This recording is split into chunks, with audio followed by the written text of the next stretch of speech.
pemesan, manipulasi, pengelolaan, dan juga pemindahan informasi antar media yang satu ke media yang lainnya. Hal-hal yang berkaitan dengan aspek legal TIK. Yang pertama adalah privasi. Menurut UU Teknologi Informasi ayat 19, privasi adalah hak individu untuk mengendalikan penggunaan informasi tentang identitas pribadi baik oleh dirinya sendiri atau oleh pihak lainnya. Yang kedua, data. Secara etimologis, istilah data berasal dari bahasa Latin yaitu datum, yang artinya sesuatu yang diberikan. Data dapat diartikan sebagai hasil pengukuran atau pengamatan suatu variabel yang bentuknya dapat berupa simbol, warna, kata-kata, angka, atau citra. Bentuk-bentuk penipuan data. 1. Memasukkan instruksi yang tidak sah. 2. Perubahan data input, yaitu data yang secara sah dimasukkan ke dalam komputer dengan sengaja diubah. 3. Perusakan data, misalnya dengan menyebar virus atau worm. Secara umum, penyalahgunaan data pada suatu lembaga institusi dapat terjadi dari internal atau eksternal. 1. Internal selain 2. Eksternal selain. Dampak penipuan. Data merupakan salah satu kejahatan yang melanggar Undang-Undang ITE. Pasal-pasal yang mengatur permasalahan penipuan data diantaranya sebagai berikut. 1. Pasal 30, dampaknya pasal 46. 2. Pasal 31, dampaknya pasal 47. 3. Pasal 32, dampaknya pasal 48. 4. Pasal 33, dampaknya pasal 40. 5. Pasal 34, dampaknya pasal 50. Contoh kasus penyalahgunaan UUD ITE. Pelanggaran asusila guru terhadap murid di Gorontalo. Pelanggaran asusila adalah perbuatan yang melanggar norma kesulitan, norma agama, norma kesopanan, dan norma moral. Perbuatan asusila dapat berupa perzinahan, perkosaan, persetubuhan dengan anak di bawah umur, dan pencurian.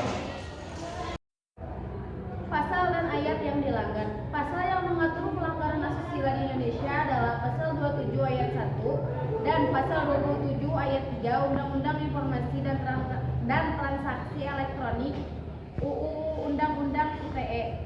Pasal 281 sampai Pasal 303 Kitab Undang-Undang Hukum Pidana atau KUHP.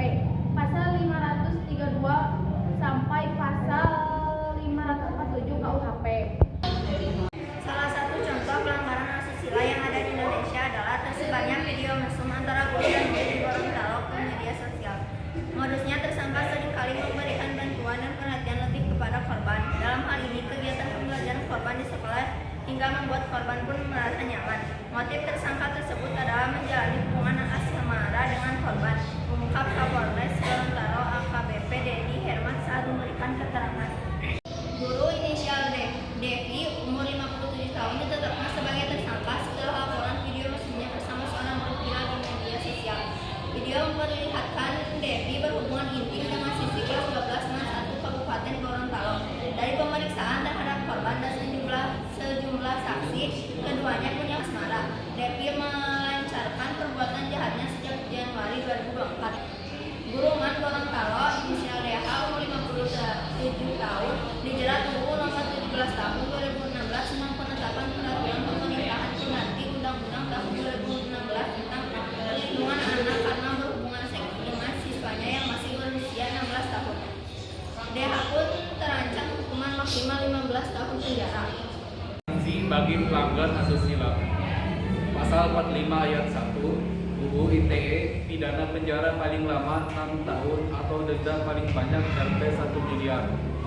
Sanksi pidana bagi pelanggaran asusila dalam KUHP adalah Pasal 281 KUHP, pidana penjara paling lama 2 tahun 8 bulan atau denda paling banyak Rp 4,8 juta. Kasus pelecehan seksual oleh guru terhadap murid di Gorontalo merupakan tindakan kriminal yang sangat memprihatinkan dan melanggar norma-norma sosial serta hukum yang berlaku. Perilaku ini tidak hanya merugikan korban secara fisik dan psikologis, tetapi